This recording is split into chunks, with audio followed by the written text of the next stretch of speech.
Ito ang reading mo, Libra. Welcome back to our channel. Naway nasa mabuti kayong kalagayan while watching the channel. Is a general reading, kayo ng bala magpalit-palit na situation nyo sa reading ko.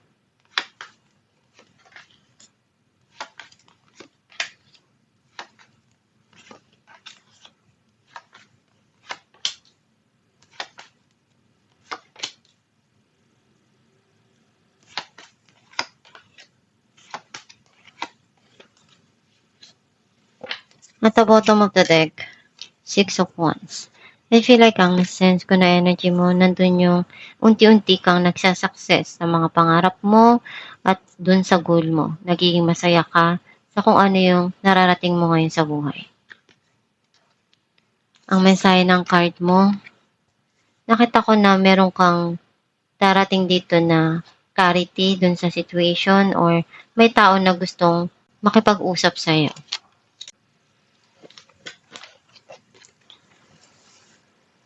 May darating dito na justice na gusto mong makuha or kailangan mong balansehin yung mga nangyayari sa buhay mo.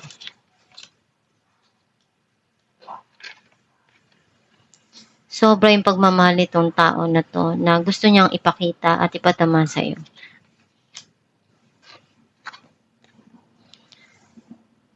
Meron kang kailangan ditong gawin pero hindi mo alam kung paano mo uumpisahan or feeling mo nandun ka sa isang stuck na situation. Maramdamin at sensitive kang tao. Gusto mo rin na may pakita yung pagmamahal sa'yo at may padama yung pag-aalaga, yung care at pagmamahal na hinahanap mo. Unti-unti ka nang nagiging okay at gagawin mo lahat ng paraan para ma-achieve mo yung goal mo. May gusto kang sabihin or ayusin dun sa sitwasyon. You feel heartbroken. May mga sitwasyon na nasasaktan ka.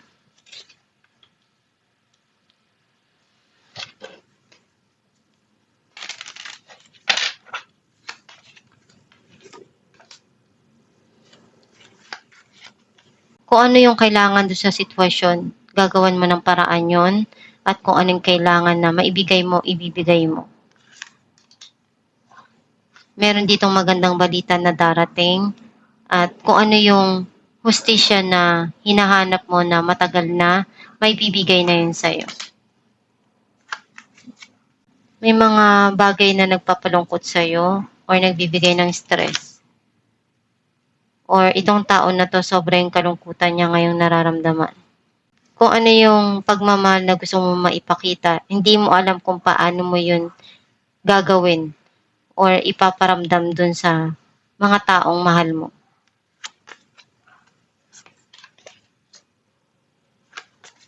Right now, urong-sulong ka dun sa mga decision mo at gusto mong simulan. May darating dito na matagal mo nang hinihiling at ngayon may bibigay na sa'yo or may hinihintay ka dito. Kung ano yung naramdaman mong pain before, unti-unti nang mapupunuan yon at mapapalitan ng kasiyahan.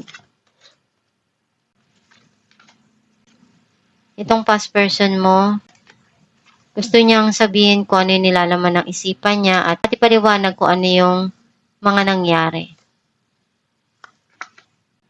Meron kang gusto dito na gawin na paraan para sa mga dumarating sa buhay mo or pinag-iisipan mo ng mabuti kung ano yung talagang gusto mo na gawin sa buhay mo. Unti-unti ka nang mag-heal doon sa mga nangyari sa buhay mo at magiging masaya ka na. Meron ditong pagkikita na mangyayari. Pero pinag-isipan mong mabuti. Alam mo kung ano yung kakayanan mo. Kahit alam mong may mga pagkukulang doon at hindi na ibibigay sa'yo, ginagawa mo pa rin yung kaya mo. kung ano yung mga nangyari sa nakaraan na sitwasyon, tapos na yon. Ngayon may darating na pagsisimula dito. This person rushing towards you to talk to you.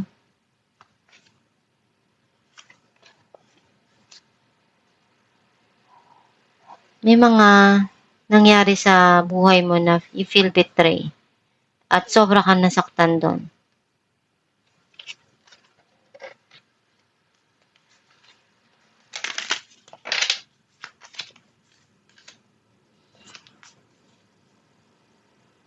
Sobra yung pinagdaanan mo. At kahit ano yung hirap na yon na overcome mo, meron ka ditong bagong journey na haharapin. Palagi mong iisipin kung ano yung magpapasaya sa puso mo. Kasi yun lang yung tangi na paraan para hindi ka magkamali sa mga desisyon mo. Sa movie may connected na marriage dito.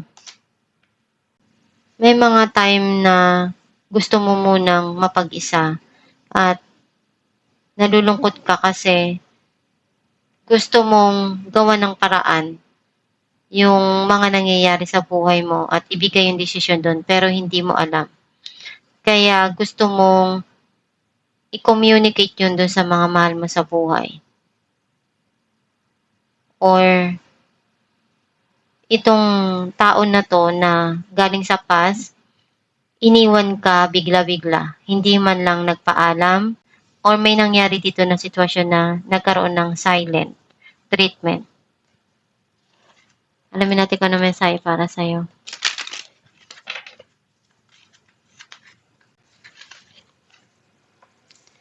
My greatest spiritual shifts don't come through force, they come through freedom. Ang mensahe para sa'yo na ikaw yung gagawa ng path mo at mga desisyon mo sa buhay. Nandyan lang palagi ang Diyos para gabayan ka. Basta magdasal ka lang palagi every time na kailangan mo ng guidance ng Diyos Ama.